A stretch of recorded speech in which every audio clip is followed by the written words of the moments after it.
Well, hello and good morning, all my sports fan friends. Actually, good afternoon to those who are on the East Coast. My name is Matt George, in case you don't know me, if you're here for the first time, and if you couldn't tell by the hat, the sweatshirt, yes, I am an Oakland A's fan, so it shouldn't surprise you at all that we're going to be talking a little bit about the Oakland A's here. I'm currently leaving the KHTK radio studios and on my way home after another successful morning show. If you are in the Sacramento area and you want to tune into our morning show that I produce, it's The Drive with Dave, Katie, and Nate on Sports 1140 KHTK. You can listen to it on your dial, AM 1140, or you can catch it online, and this is around the world on KHTK.com. But anyway, we talked about it a little bit last week. The Oakland A's announced or released this new ballpark ticket plan that they have, and they're not the first team to do this. They're not the first franchise to do this. I believe there's three others, the Chicago White Sox being one of them. Unfortunately, I'm spacing on the other two. But the way this plan works, it's almost like a subscription for baseball. And based off of how major subscription markets are exploding, you talk about Netflix, you talk about Amazon Prime, Hulu, Audible, things of that nature where you pay a monthly free, Spotify, you pay a monthly fee and then you get your product and it just renews every month. The A's and now baseball are starting to branch into that with this new ballpark pass. Now the way it works is you pay, for the A's specifically, you pay $20 a month and then you can go to every and any game that you want. There are no blackout dates, there's no nothing. So basically, I pay my $20 through this month, through the month of September. So say you start in June, July, August, September. That's 4 months, $20 each, $80 in total for the entire season, basically. And I can go to any single game I want, and it's as many as I want, right? So all I have to do is just decide, hey, it's a Saturday afternoon, I got nothing to do. I'm going to drive down to Oakland, and I want to go to today's game. So you show up. You have the subscription, and they via the MLB Ballpark app, and you just show them the subscription. I think they scan the barcode, and then there at the gate, they assign you your ticket for the game. I love this idea, especially for a team like the Oakland A's. Also, the Chicago White Sox are a good one as well. Kind of the smaller teams that don't draw as much. What do the White Sox and the A's have in common? Well, in their market, they are the smaller of the two baseball teams. The Giants are easily bigger and take precedent over the A's in the Bay Area. And then in Chicago, it's definitely the Cubs above the White Sox. So to do something like this is extremely brilliant, in my opinion, for multiple reasons. The A's, I think, are the cheapest one out of the bunch with just $20, which is absurd and ridiculously low. But it helps bring fans into the stadium, you know, and it's a family-friendly way to encourage people to come to multiple games. Single game tickets for the A's are not expensive. I mean, I went to the second game of the season against the Anaheim Angels. I sat 8 rows off the field right by the Oakland A's dugout for $15 a pop. I mean, you can do it. You can find ways, whether it's StubHub or actually through Ticketmaster. The A's have had multiple games where they've released $5 tickets for the second level, but still behind the upper bowl. And then they opened the entire...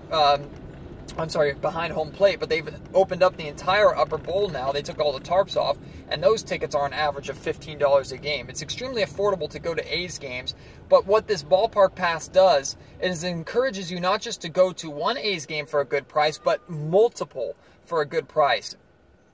Overall, if they're getting their subscriptions the way they want, and whether it's the White Sox, the A's, or any other teams that are doing this, overall, they're expecting the amount of subscribers that they're getting to maximize this deal to help them make more money than they would relying on just their single game tickets to draw in the casual fan, right? I think this is the future of where tickets are going. I absolutely love this idea. Now, there are teams that would lose money on this and couldn't get away with it. Look at the teams that sell out practically every game. I mean, the San Francisco Giants are one of them, the New York Yankees, the Boston Red Sox. They probably couldn't get away with doing this quite yet, so they don't have to. And if they ever chose to do it, it would not be nearly as low as $20 a month. It would probably be similar to season ticket prices, maybe around $150, $200, depending upon what kind of packages they're releasing. But for smaller teams and more middle-of-the-road teams, I think this is where ticket sales are going.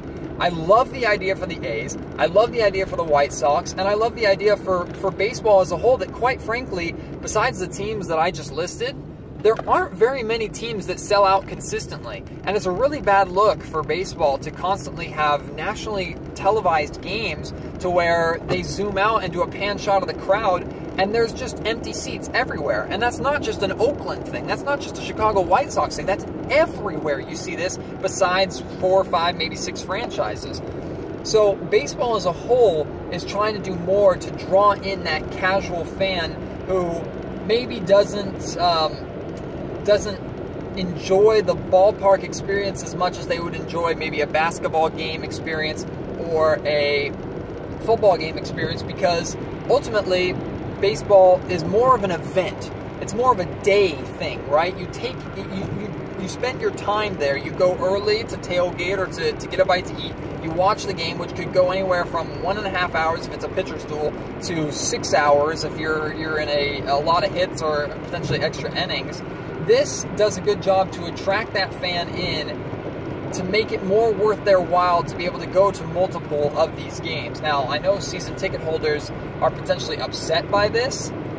I don't really understand why, because ultimately there's a risk factor to having this pass to where you don't really know where you're going to be sitting, and based upon how well a game is sold out, the assigned seats can vary. For example, if I go to a game, say it's a Wednesday night game in Oakland against the Seattle Mariners, well, that game's probably not going to be selling very many tickets, so the likelihood of me getting a good seat assigned to me with that ballpark pass is pretty good. Whereas if I go to a game on Memorial Day where everybody has the day off and the ballpark is basically full, you're probably going to expect to be sitting second or maybe even third level at times. It totally depends. Season ticket holders pay for the reserved seat. You know where you're going to be at all times, and you also pay for the benefits that come along with it. And different clubs do a bunch of different things, whether it's like player meet and greets, certain giveaways, stuff of that nature. I'm not going to get too deep into that. But ultimately, I think this is where ticket sales are going. Another thing that it does, and I'll mention this really, really quick because I'm going long here. Subscription-based, at least this does it for me, and based off of the success of other subscription-based products, I think everybody would agree. Subscription-based kind of tricks you into thinking you're spending less money than you really are, right? Because you're spacing it over a long period of time. With season tickets, if you're paying for a season ticket package that's worth $600, most of the time you have to pay $600 right up front, right? So that feels like a large chunk of money. Whereas if I'm spreading it out over time, so even if the A's were charging $50 a month to go to whatever games you want, it's still only $50 a month as opposed to $200 flat dollars, which is it's a lot different, at least to me, psychologically. It makes me feel like I'm spending less money even though I'm spending the same amount of money, and it also encourages me to make the most out of it. I know, okay, I'm paying this much per month to go to these games. I'm going to make it worth my while and trying to go to as many games as possible. Either way, the Oakland A's and other clubs benefit from that. So I'm curious, do you like this kind of ticket sale, this way to sell tickets? Are you trying to take advantage of it? Would you like to see your team do it? And is this just going to be happening for baseball, or could you see other sports, football, basketball, soccer, starting to embrace this? Because I think if they do, for at least teams that are struggling with ticket sales, I think those will go way, way, way up. I applaud the A's, I applaud baseball for allowing this and for doing this. I think it's going to work fantastically in their favor in terms of attracting more people to the ballpark. I know I've got my passes. I can't wait to exploit them and use them as much as I can. I'm already planning weekends where I just get a hotel and stay down there for an entire weekend and go to as many games maybe in that weekend. So, curious what you guys think. I'm going to wrap it up here. Thanks for tuning in. Go A's, go ticket sales, anything that gets us out of the ballpark for less money, I'm all for it.